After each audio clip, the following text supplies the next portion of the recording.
Hello everyone, and welcome to Hopeful Moments 1. Today, we're going to listen to a story about family favoritism and the feeling of injustice among siblings. I feel that my parents treated me unfairly when my older brother was given a car on his 18th birthday, while I didn't receive anything similar, even though I did my very best to deserve it. Today's story will take you through a situation full of surprises. Not a happy ending as you might expect, but rather a moment of disillusionment, when the protagonist realizes that while fairness must sometimes be demanded, that doesn't necessarily mean one will receive love in return. If you find this story interesting and full of meaningful lessons, please don't forget to like, share, and subscribe for more valuable insights.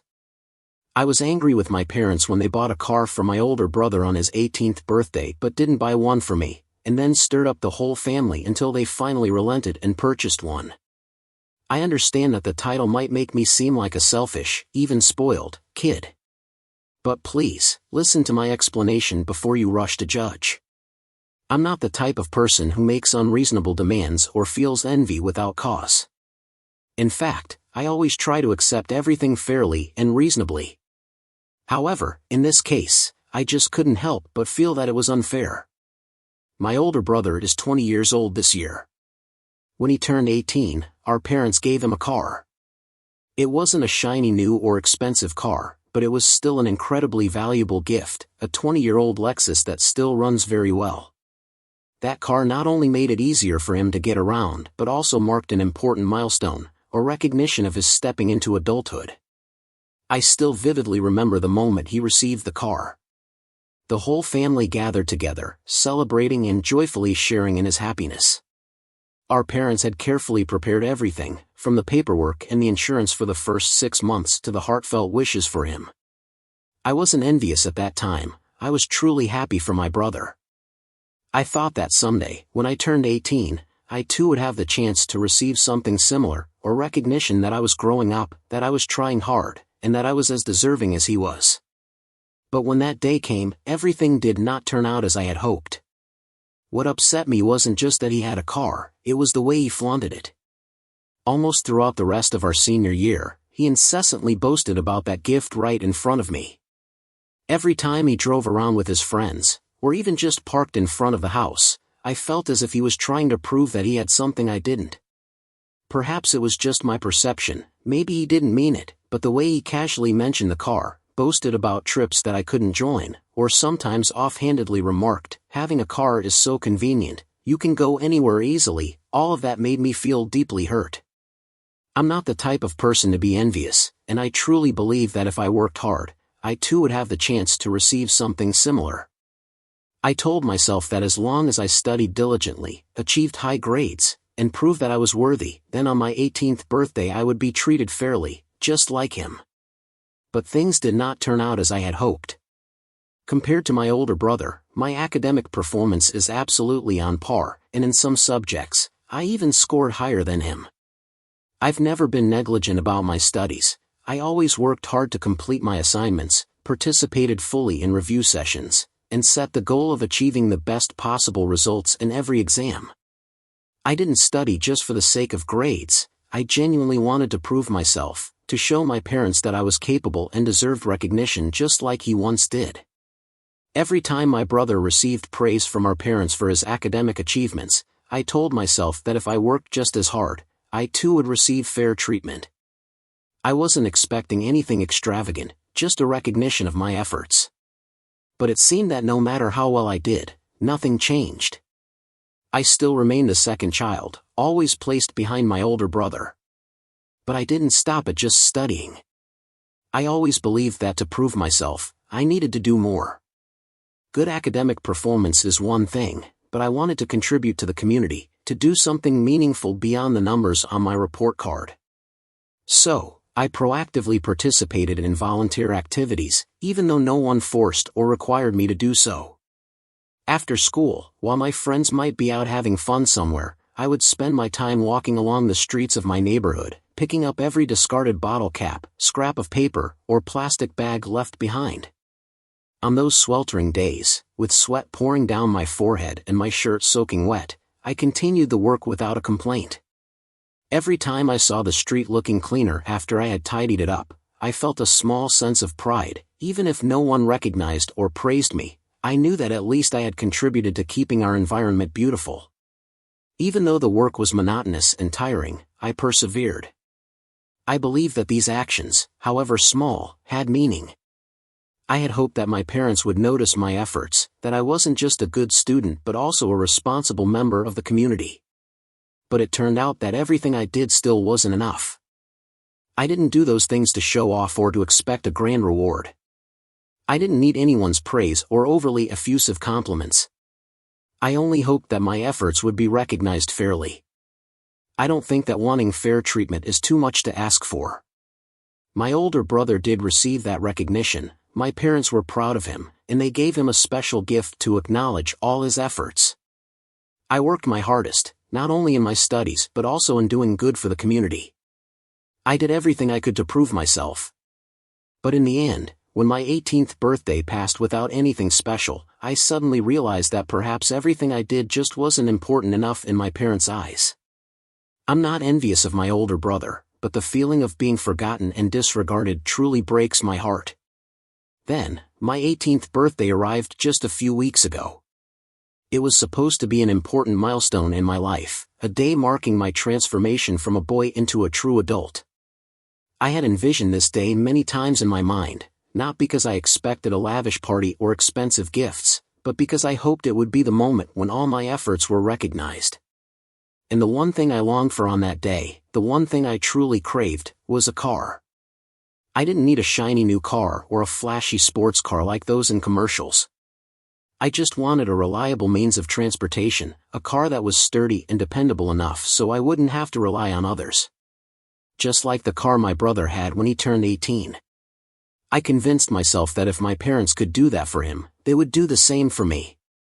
But sometimes, what we expect turns out to be far from reality.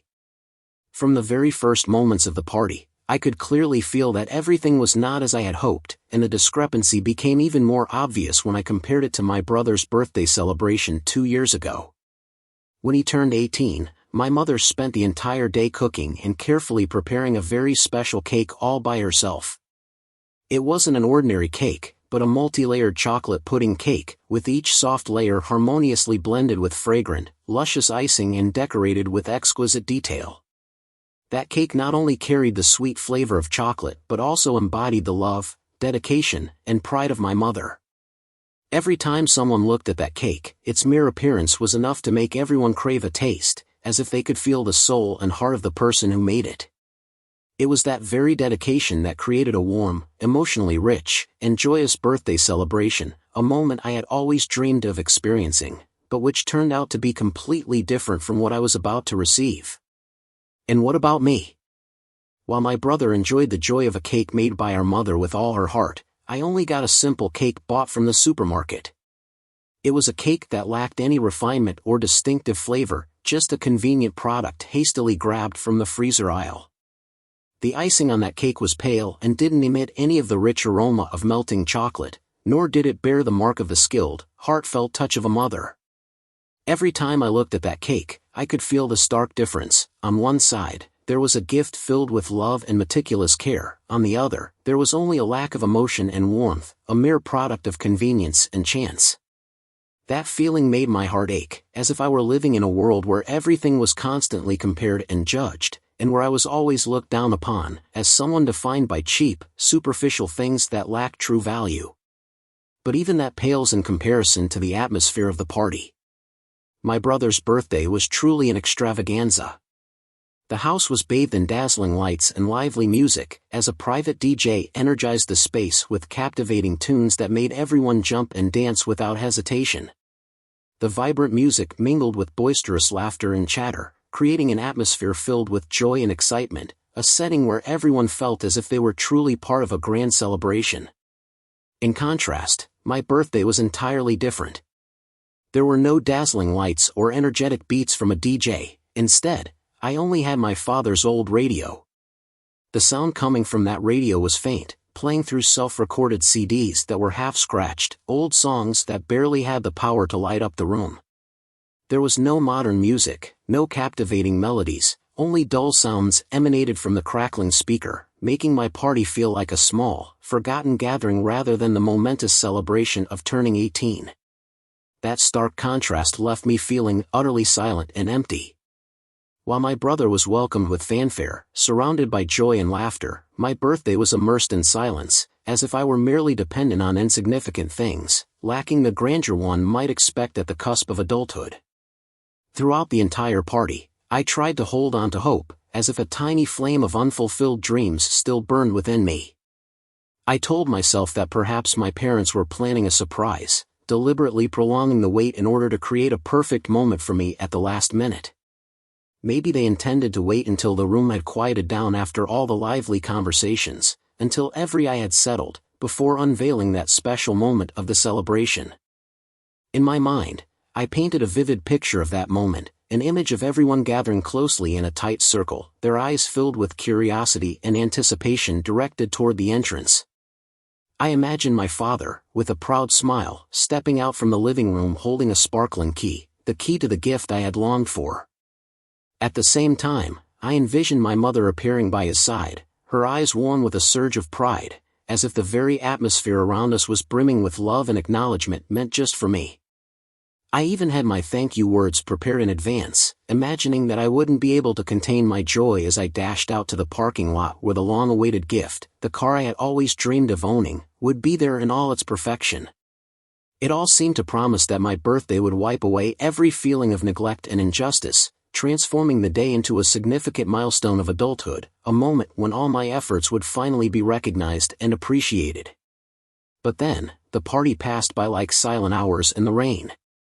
One by one, the guests gradually left, the laughter and well-wishes slowly faded, and the room that had once been lively was now filled only with the echo of silence. I waited, yearning for that moment of sweet surprise to burst forth, yet no key was ever handed to me, no special congratulations resounded, and there was not a single sign that the party was preparing anything meaningful for me. Finally, when everything was nearly cleaned up and the guests had departed, I still waited a little longer. A part of me clung to a fragile hope, believing that perhaps my parents were just testing my patience. But then, that silence, cold and unyielding like a bucket of ice water, suddenly struck my mind, wiping away every last hope. There was nothing. No car, no special moment that I had ever dreamed of. Only the slow, insidious, and ruthless seepage of disappointment into my heart, as if all my efforts and expectations were utterly meaningless. As the party drew to a close, as the lights dimmed and the last of the guests quietly left the room, I decided that I could no longer remain silent. In my heart, a heavy burden pressed down like a load of stones, forcing me to speak out, even though I knew that this question might shatter the already fragile bonds of our family. I looked directly into my parents' eyes, struggling to control the storm of emotions within me, and then, in a solemn tone, I said, "Why didn't I get a car like my brother?" For a moment, my parents merely exchanged glances, as if they were sharing an unspeakable secret, and then replied in a calm tone, without any hint of worry or regret, "We feel that the older child is more deserving." Those words were like a cold knife plunging straight into my heart. A blatant, undeniable injustice presented as if it were an ordinary matter, just like discussing what to have for dinner. I stood there, my heart pounding wildly, stunned for a moment before summoning every ounce of courage to ask further, my voice trembling with disappointment. "So, what has he done that makes him more deserving than me? I study just as well as he does, sometimes even scoring higher. I work hard, and I even participate in volunteer activities. I've done everything I possibly could, even more than that." But instead of receiving a proper answer or explanation, there was only a heavy, uncomfortable silence, or perhaps an evasive silence that refused to confront the truth. It was as if every effort, every bit of hard work I had ever put in was rendered meaningless, as if I had never been good enough in their eyes. That feeling enveloped me, gradually turning my trust and hope into a deep, painful ache, making me wonder if I would ever be truly acknowledged. My grandmother was standing nearby and had heard everything. I had no idea that she had been quietly listening from behind, but as soon as my parents' words rang out, she immediately stepped forward with eyes filled with utter disappointment and indignation. Without any hesitation or delay, her voice rang out, sharp as a knife and full of reproach. "Why? Why is it that two children from the same family, who have both worked so hard, are treated so differently? Without waiting for any explanation or justification, she launched into a stern rebuke of my parents. Her voice, though not loud or boisterous, carried the weight of deep emotion and the gravity of injustice, causing the entire room to fall silent. She shook her head, sighed with profound dismay, and then emphasized every word as if it were her final declaration: "I am truly, truly, truly disappointed in both of you." And she didn't stop there.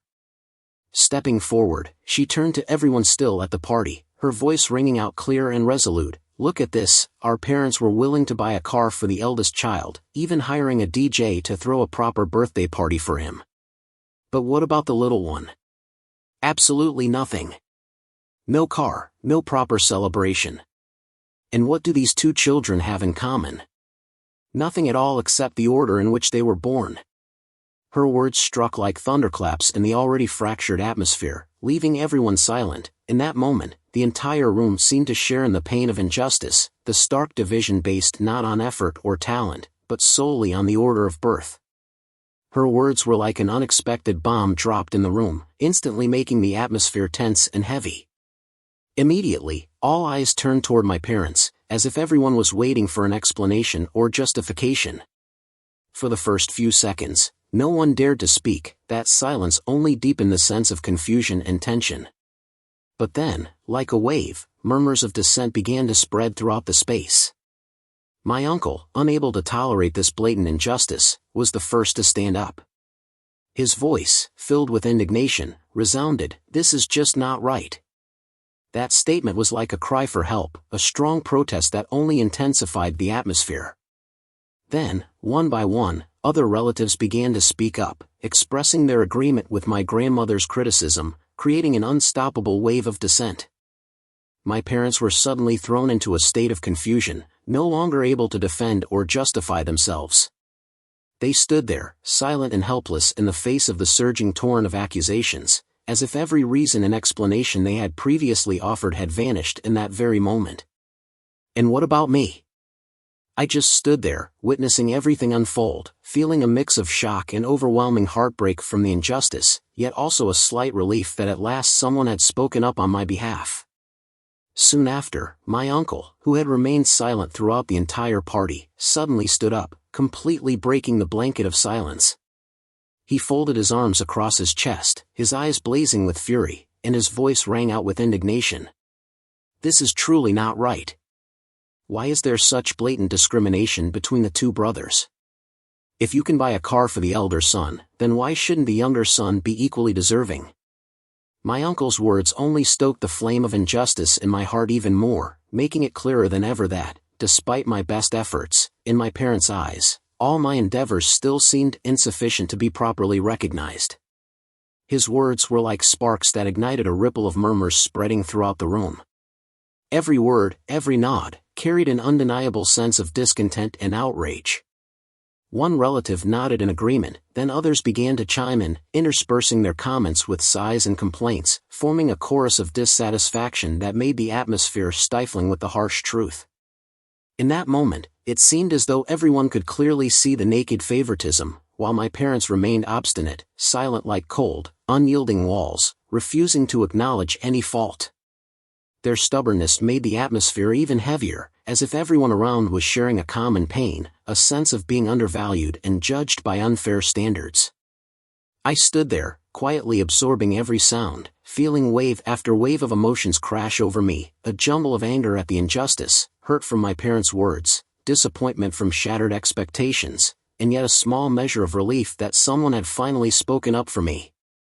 Amidst that tense atmosphere, my loneliness and despair were intermingled with a tiny bit of comfort, knowing I wasn't the only one who felt neglected and unfairly judged. But I didn't want to stay there any longer.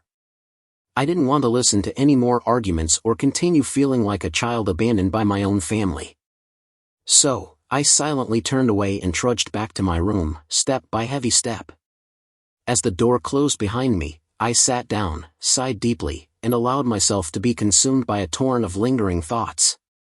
After that chaotic party, I received a few phone calls from relatives. Some called merely to comfort me, while others apologized, not because they were at fault, but because they felt remorse for not recognizing the injustice sooner. Hearing those words brought me some relief, yet I couldn't hide the deep sorrow weighing on my heart. My grandparents, the only ones who had stood entirely by my side, invited me to join them out that evening. We went out to eat, talked, and laughed, but no matter how hard they tried, I still couldn't shake the overwhelming feeling of emptiness. I knew that when I returned home, I would have to face my parents' anger. And as predicted, as soon as I stepped into the house, my parents were waiting.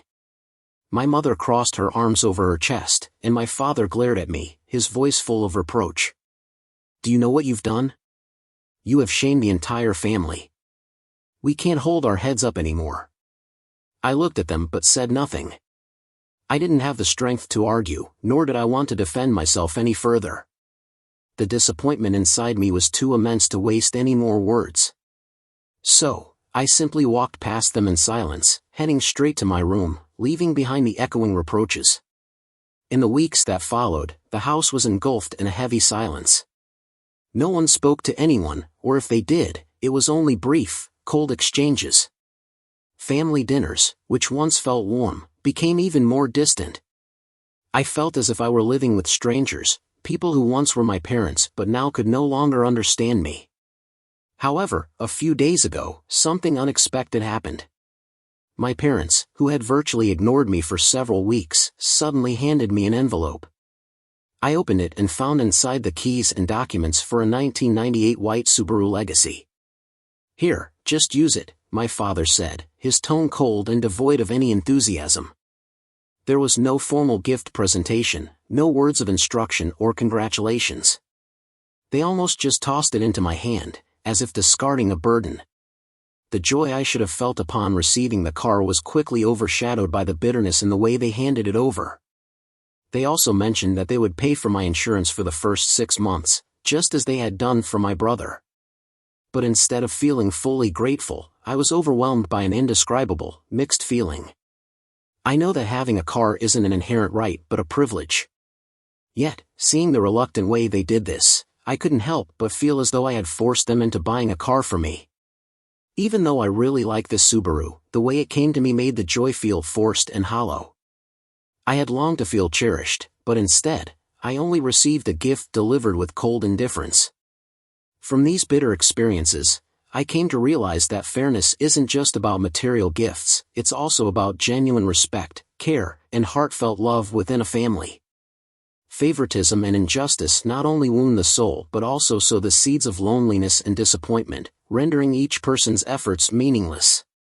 Through it all, I learned that none of us should accept unfair treatment in any relationship, and above all, we must have the courage to speak up and protect ourselves. The lesson I've learned is, always value yourself and demand fairness, because only when we stand up and say no to injustice can we open the door to change and build better, more genuine relationships. At the same time, each of us, especially parents, must clearly recognize our role in nurturing and creating an environment where every child feels loved, acknowledged, and treated fairly. Always remember that your worth is not defined by how others treat you, but by the efforts and qualities you build within yourself. Whether in your family or at work, if you sense injustice or favoritism, don't hesitate to speak up calmly and sincerely. Learn to listen to yourself, cherish even the smallest achievements, and never let painful experiences rob you of your self-belief. More importantly, never stop developing and improving yourself, because only when you become resilient and confident can you spread positive energy and build a fair, loving environment. Always remember that every action and decision you make contributes to creating a better society.